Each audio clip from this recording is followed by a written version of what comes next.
देखिए, जिस समय देश में आपातकाल लगा था उस समय तुष्टीकरण की राजनीति हुई और उसी के कारण जो है ये धर्मनिरपेक्ष शब्द जोड़ा गया।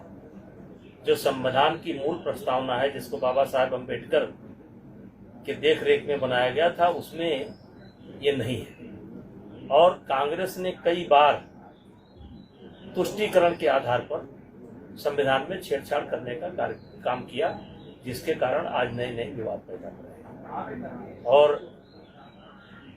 मैं भी आवश्यकता महसूस करता हूं कि जहां जहां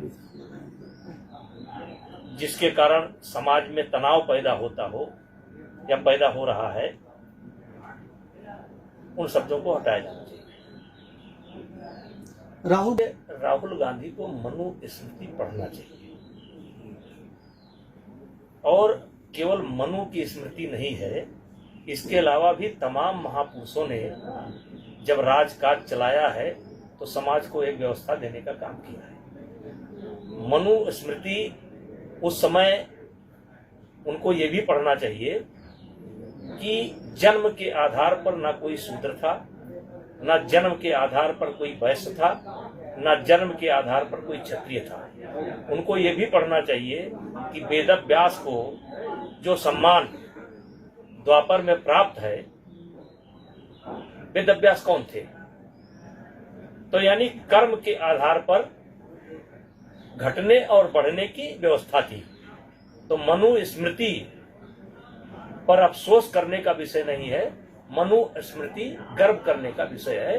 और उस समय उन्होंने एक व्यवस्था दी थी कि समाज का संतुलन कैसे बना रहे, किस आधार पर समाज चले, उस समय का नियम था जिसको मनु स्मृति में लिखा गया है।